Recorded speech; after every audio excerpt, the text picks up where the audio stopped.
Hello everyone and welcome to a new video. I have a lot of people ask me which type of tools I use when I make flowers. So in today's video I'm going to focus on explaining all the different tools that I use, and you can look forward to see what's inside this box here.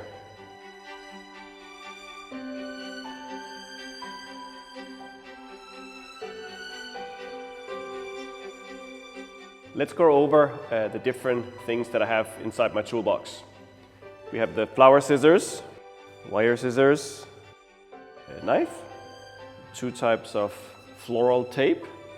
We have a very strong tape, double-sided tape, the sponge to arrange flowers in, the knife to cut with. I have a very particular water bottle. I have fix, the glue gun and glue for the gun. We have some string, thorn to take rose thorns off. I use tweezers.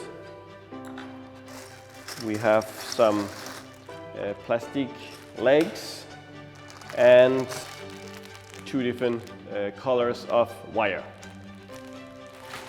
I will start with the tool that I use the most, which is the flower scissors. There's so many different types of scissors and you can use the one that fits best to you.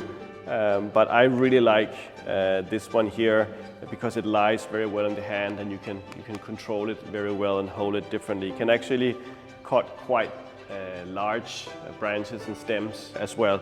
So a really good all-around pair of scissors. This type of scissors I use for more thin flowers. I also use it for wire. As you can see here, there's this little parrot mouth here where you can cut the wires here with this little piece here that makes it very effortless to cut wires. This one I would use for like thin leaves or perhaps like smaller thin flowers. A lot of people talk about cutting flowers in an angle or not. I usually say that, for instance, most flowers it's important to cut them in an angle. I'll show you here what I do, cut like this. And therefore there is a better surface for the flower to soak up the water. I think it's important to focus on this, but more importantly, I think and always suggest is that you have good tools, good scissors, sharp scissors, new scissors.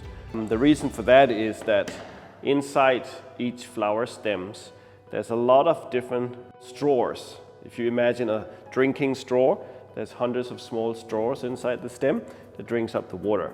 So imagine you're using a weak or old pairs of scissors. Imagine if you take your teeth and bite over a straw, the straw will become flat and therefore not suck the water.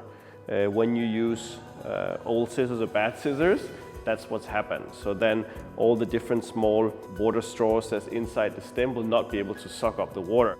Let's go into some of the other tools that I use a lot. I often use the flower knife as well. This is often also for cutting flowers at an angle. Actually, with this scissor you can do an angle, but with a knife you can really do a very beautiful long cut like this. And of course then again makes a very big surface for the water really to go up in the stem.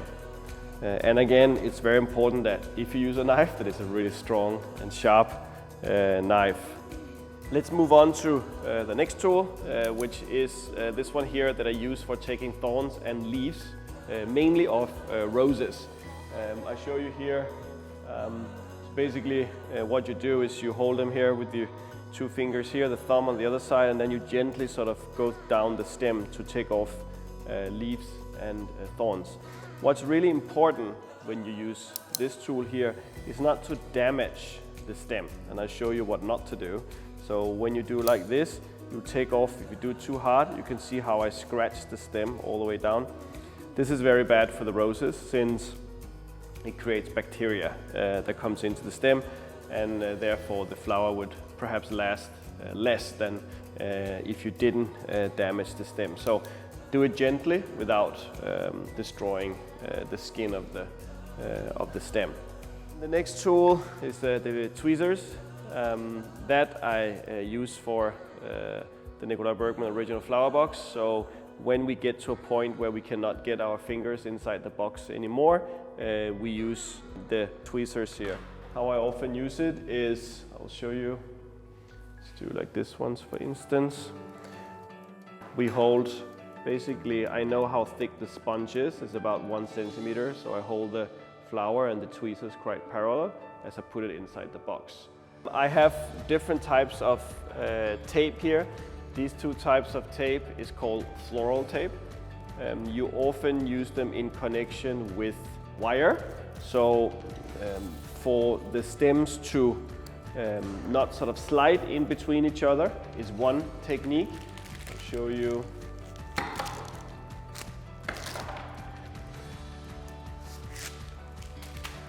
One technique is to put the tape onto, for instance, wires here for this not to slide. So this tape has a little bit of like a glue inside it. If you pull the tape, if you look here very closely, you can see as I pull the tape, it becomes white. Pull slowly. See, it came from dark green to very light green. And this is the way you pull it to sort of get the glue out of the floral tape.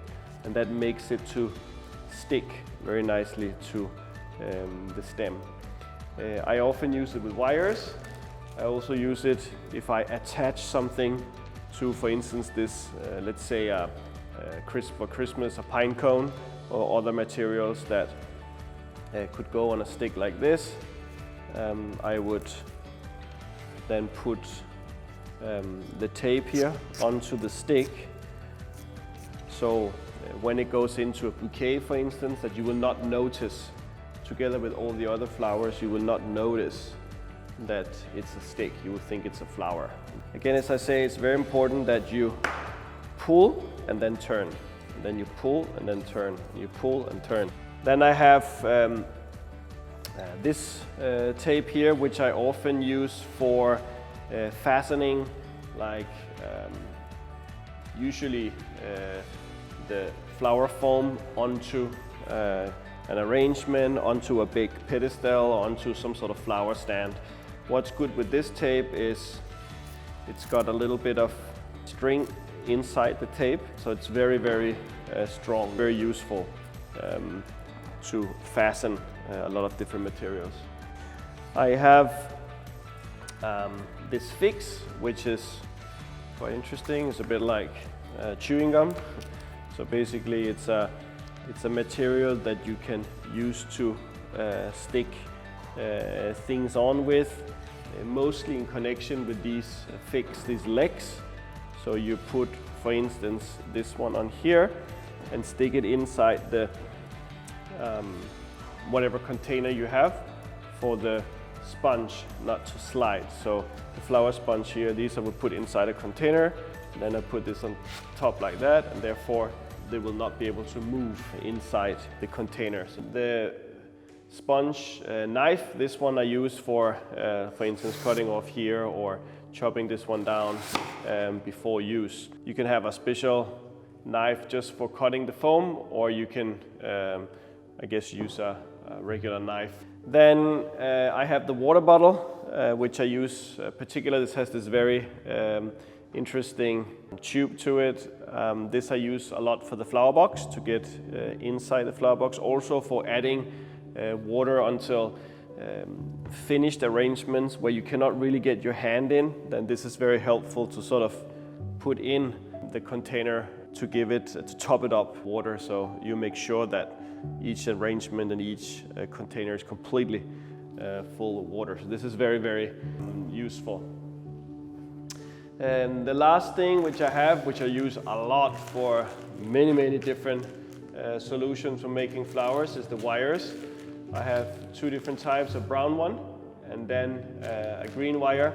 As you can see here, it says 20, 24, 26, 18. So it goes from 18, basically 18 up till 26 is basically the main wires that I use. 26 being the thinnest and 18 being the thickest. These wires here, you can see at least between 18 and 26, you can really see the difference thickness of the wire. So you can see here, and of course one is harder than the other. So I use this a lot for wiring of leaves, or using a lot for preserved flowers in particular, since they come without the stem. So basically the wire becomes the stem of the preserved flowers. One thing I forgot, I have the string. The string I use for tying up bouquets mainly. So this is, I mean, sometimes I use it in other, also tying up branches, or making small knots and stuff on bigger branches, but mainly 80% of the time is used for tying up the flower bouquets. So this was a quick introduction to some of the tools that I use. Of course I have many more, but I thought I wanted to today's video to be limited to really what I use in day-to-day flower design. I hope you enjoyed the explanation. If you have any comments or questions, please leave them below. Also, for any future videos that you would like to see, I would love to hear from you. Thank you.